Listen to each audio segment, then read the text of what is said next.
being paid. It was 2 years ago, right here at Left Forum, that we first described Barack Obama as the more effective evil. That's because he is more effective. He's more effective than George Bush or any Republican or actually any white man in carrying out war and austerity and police state policies.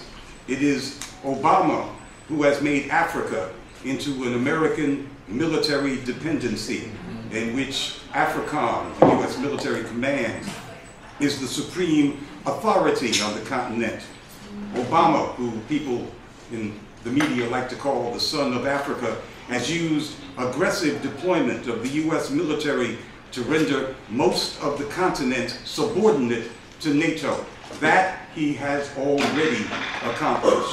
And yet that is more palatable to many Africans and many African Americans because that commander-in-chief is black and because he is the son of an African. Obama is the more effective evil because of what he's allowed to get away with. In other words, black folks, by giving him a pass, allow him to be the more effective evil. George Bush is derided. He's remembered as the swaggering, reckless cowboy who flaunted U.S. and international law to wage wanton aggression on Iraq. But at least George Bush went to Congress first. He did that back in October of 2002, and he did it in deference to the War Powers Act. He argued his case, and he got effective permission according to the law, at least the law of the United States, and he got permission from much of the Democratic Party, which controlled at that time both houses of Congress. 9 years later, in 2011, President Obama refused to comply with the War Powers Act after having bombed Libya every day for 6 months, killing tens of thousands of people and resulting in the change of regime in that country with the murder of Colonel Muammar Gaddafi. Obama claimed that there was no need for him to comply with the War Powers Act because what had happened in Libya over those 6 months and more of bombing was not really a war. Lots of bombs had been dropped, borders were violated, the head of state had been executed, and many people had died, but it was still not a war, according to Obama, because no Americans had died. This is Obama's new law. This is the Obama doctrine. This is something new, at least in modern times. Obama has decreed the great separation between Americans and all other breeds of humanity. Americans and Americans only are permitted to drop thousands of tons of bombs on countries that present no threat whatsoever to the United States or to any of the United States' allies. But it's still not considered war.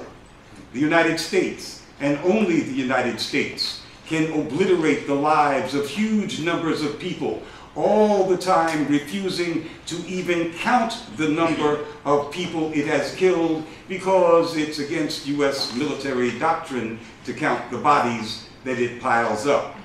According to this Obama doctrine, there can be no state of war with the United States or even a state of hostilities, and that triggers the War Powers Act, a state of hostilities, unless Americans are among the dead.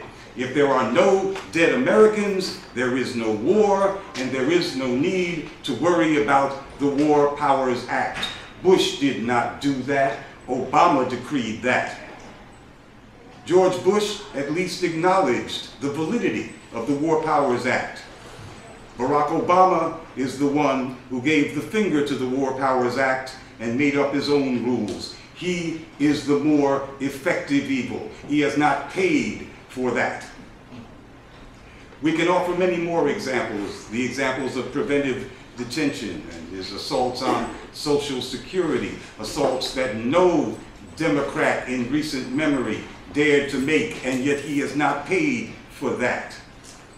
There is one category of doing evil most effectively in which Barack Obama has done more damage than any white president could possibly inflict.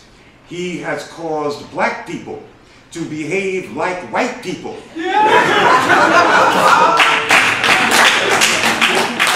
Or even worse than white people, on issues of war and peace. It was unthinkable before Obama's ascension to the White House that blacks would be more amenable to US military adventures abroad than their white counterparts. That never would have entered any of our heads. Or that half of the Congressional Black Caucus would effectively approve of an unprovoked US attack on Africa. But all of that has happened under this president. When Congressman Dennis Kucinich tried to stop the US and NATO bombing of Libya back in June of 2011, 20 Black Caucus members voted to continue the war. This is while the bombing was continuing. That is the war that Obama later said was not a war because no Americans were killed. Because a black man was in the White House, half of the Black Caucus discarded the broad black political consensus, historical consensus against US overseas aggressions, a consensus that had existed for generations, and they did it when Africa itself was under attack by this son of Africa. We published the names of those 20 black congressmen, those warmongers. Back in 2002, we published the name of the 4 black congressmen who went along with George Bush's request for permission under the War Powers Act to attack Iraq. 4 congressmen in 2002.